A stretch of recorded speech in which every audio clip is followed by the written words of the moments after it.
পড়াশোনা করছে, বিশেষ করে এসটি ছাত্রছাত্রীরা বিগত বামফ্রন্ট সরকারের আমলে তাদের হোস্টেল ওয়ার্ডেন যারা ছিল তাদের মারফত তাদেরকে যে হোস্টেলের মেস বা তাদের খাওয়া দাওয়ার জন্য যে আর্থিক সাহায্য দেওয়া হতো, কিন্তু আমরা দেখতে পেয়েছি এই সরকারের পর নতুন যেটা এই ঘোষণা হতে যাচ্ছে 2023-এ যে যারা ছাত্রছাত্রীরা রয়েছে প্রথমে অভিভাবকের মোবাইলে একটা ওটিপি যাবে, ওই ওটিপি সাবমিট করার পরে ছাত্রের অ্যাকাউন্টে সে টাকাটা ঢুকবে।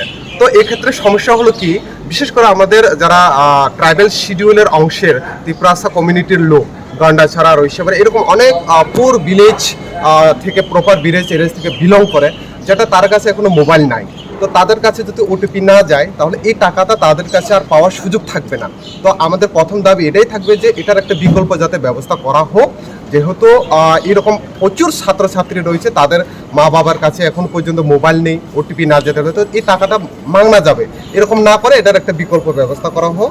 দ্বিতীয় দাবি, আপনারা সবাই জানেন বিগত বামফ্রন্ট সরকারের আমলে যারা এসটি ছাত্রছাত্রী রয়েছেন তাদেরকে আরও একটু উৎসাহিত করার জন্য যারা 80% মার্কের যা লেটার মার্ক যেটা বলা হয় উর্দে যারা পায় তাদেরকে দশরথ দেব মেমোরিয়াল অ্যাওয়ার্ড নামে একটা অ্যাওয়ার্ড প্রদান করা হয়, তারা আরও উৎসাহিত করার জন্য এককালীন আর্থিক সাহায্য করা হয়, যেটা বিগত দিনে এই বিজেপি আইপিটি সরকার গঠিত হওয়ার পর থেকে এটা পুরোপুরিভাবে বন্ধ।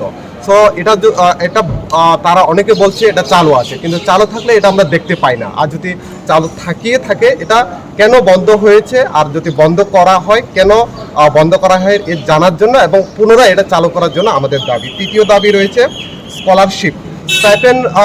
আপনারা জানেন প্রচুর এরকম নার্সিং এবং বিএডের ছাত্রছাত্রীরা রয়েছে যারা স্টাইপেন্ডের উপরে ডিপেন্ড করে, তারা বিএড এবং নার্সিং যারা আউট অফ স্টেটে ওয়েস্ট বেঙ্গলে বা অন্যান্য রাজ্যে যারা নার্সিং করে থাকেন তাদের স্টাইপেন্ডের উপরে অনেকটা ডিপেন্ড করে। কিন্তু আমরা দেখি ট্রাইবাল ওয়েলফেয়ার থেকে স্টাইপেন্ডের যে লেন্দি করা হয়, যে 1 বছরের স্টাইপেন্ড ফর্ম ফিল আপ করার পর আরেক বছর শেষ হওয়ার ফর্ম ফিল আপ করার সময় এই স্টাইপেন্ড ঢুকে। তো এই ক্ষেত্রে কি হয়, যারা নার্সিং এবং বিএড করেন তাদের অনেক সমস্যার সম্মুখীন হতে হয়।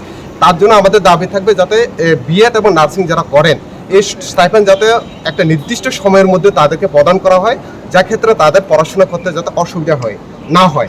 লাস্ট যেটা দাবি সেটা হলো স্কলারশিপ নিয়ে একটা মিসগাইড ক্রিয়েট করা হয়, যেটা ডে স্কলার এবং হোস্টেলার। তো হোস্টেলার বলতে কি এবং ডে স্কলার বলতে কি, এটা নিয়ে একটা নির্দিষ্ট ছাত্রছাত্রীদেরকে কোনো রকমের নোটিশ দেওয়া হয় না। সো অনেক সময় দেখা যায় ডে স্কলার বলতে কি, এটা নিয়ে একটা নির্দিষ্ট ছাত্রছাত্রীদেরকে কোনো রকমের নোটিশ দেওয়া হয় না।